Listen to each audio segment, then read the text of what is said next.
Hello बच्चों, चलिए प्रश्न को पढ़ते हैं। एक समांतर प्लेट संधारित्र को 500 वोल्ट तक आवेशित किया जाता है।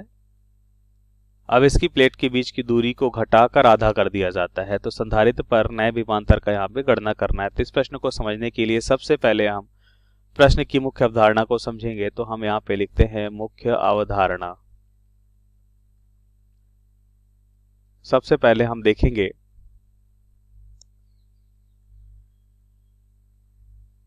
कि कोई भी अगर समांतर प्लेट संधारित्र की धारिता का सूत्र क्या होता है। समांतर प्लेट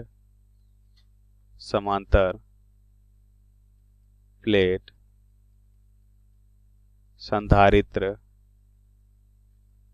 की धारिता को अगर हम C से लिखें तो इसका जो सूत्र होता है, अगर इसे पहले एक चित्र के माध्यम से समझे कि ये अगर समांतर प्लेट संधारित्र है, ये समांतर प्लेट संधारित्र है और उनके बीच की दूरी कितनी है, D है। और यहाँ पे देखते हैं इसका प्लेट का क्षेत्रफल A है और वायु निर्वातन के मध्य अगर माध्यम है तो इसकी धारिता C बराबर क्या होता है, एप्सिलॉन नॉट A बटा D होता है। एप्सिलॉन नॉट A बटा D होता है। और हम जानते हैं कि यदि इसे भी से आवेशित करते हैं और इस पे संचित आवेश अगर Q है और इसे भी विभव से आवेशित करते हैं तो हम यह भी लिख सकते हैं कि एकांक विभव पे उपस्थित आवेश संधारित्र की धारिता के बराबर होता है।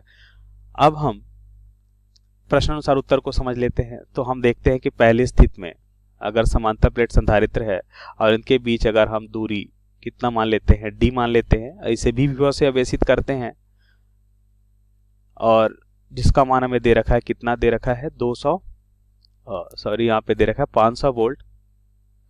कितना है, 500 वोल्ट है।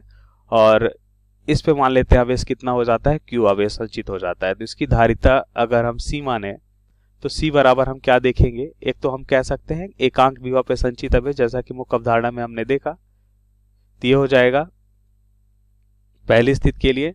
और इसका अगर क्षेत्रफल A है तो हम ये भी लिख सकते हैं कि धारिता C समांतर प्लेट संधारित्र के लिए होता है एप्सिलॉन नॉट A बटा D। अब दूसरी स्थिति की बात करते हैं। ठीक है, पहली स्थिति है, ये यहाँ पे लिख लेते हैं, ये है पहली स्थिति।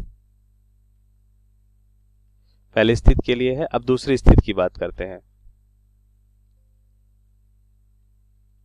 दूसरी स्थिति के लिए हम यहाँ पे देखेंगे कि अब इसकी दूरी को घटाकर हम क्या करते हैं, आधी कर देते हैं। इसकी दूरी को घटाकर हम आधी कर देते हैं तो इसकी दूरी कितनी हो जाती है, अब D/2 हो जाती है। क्षेत्रफल तो प्लेट का वही रहेगा। प्लेट में विभवांतर अगर हम देखें तो विभवांतर मान लेते हैं कितना हो जाता है, V डैश हो जाता है। दूरी आधी करेंगे तो विभवांतर परिवर्तित हो जाएगा। प्लेट में एक बार जो आवेश हमने दे दिया वो आवेश तो समान ही रहेगा, आवेश तो नहीं बदल रहा है, क्योंकि आवेश तो संरक्षित रहेगा, तो आवेश तो सेम ही रहेगा। तो हम देखते हैं कि इसकी नई धारिता क्या हो जाएगी। नई धारिता C बराबर हम लिख सकते हैं, क्या हो जाएगा, एप्सिलॉन नॉट A बटा D/2 हो जाएगा। तो पहली धारिता के लिए हम C1 लिखते हैं ये, और यहां पे क्या हो जाएगा, ये C2 हो जाएगा। पहली स्थिति के लिए हम लिखते हैं V1 और दूसरी स्थिति के लिए हम लिखते हैं V2। तो यहां पे हमने देखा, इसे मान लेते हैं समीकरण 1 और इसे मान लेते हैं समीकरण 2। और यहां पे हम ऐसा भी लिख सकते हैं कि अगर इसका विभव कितना हो जाता है, इस पे आवेश तो कितना रहेगा, Q ही रहेगा, और विभव कितना हो जाता है, V2। यही हमें मान निकालना है। इसको मान लेते हैं समीकरण A और इसको मान लेते हैं समीकरण B। तो सबसे पहले हम देखते हैं कि समीकरण 1 और 2 का अगर हम यहाँ पे भाग करते हैं तो हमें क्या मिलेगा, C1 और C2 का अनुपात मिलेगा। तो समीकरण 1 व 2 को भाग करने पर हमें मिलता है C1 बटा C2 बराबर। अब देखिए हमें यहाँ पे क्या मिल रहा है, एप्सिलॉन नॉट A बटा D, और ये है एप्सिलॉन नॉट A बटा D/2 मतलब 2। इसको हम लिख लेते हैं पहले, एप्सिलॉन नॉट A बटा D, और ये हो जाएगा एप्सिलॉन नॉट A बटा D/2। तो 2 को ऊपर की ओर लिख लेते हैं।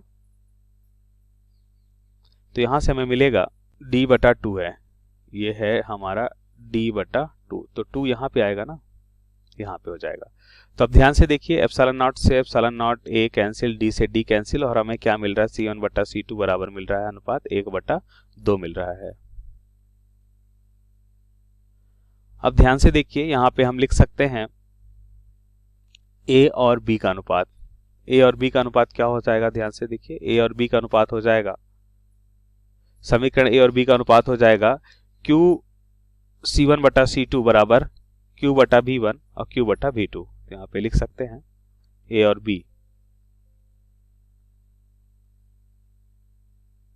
तो ये समीकरण 1 और 2 को हमने भाग किया। अब समीकरण ए और बी को अगर हम भाग करते हैं तो हमें क्या मिलेगा, C1 बटा C2 बराबर क्या हो जाएगा, Q बटा V1, और इसके लिए हो जाएगा Q तो समान ही था, Q बटा V2, V2 पर Q रहेगा, Q से Q कैंसिल हो जाएगा, हमें मिलेगा V2 बटा V1। इसे मान लेते हैं समीकरण C और समीकरण D। समीकरण C और D से हम देखते हैं कि हमें क्या मिलेगा, C1 बटा C2 का मान हम यहाँ पे रखेंगे तो हमें मिलेगा,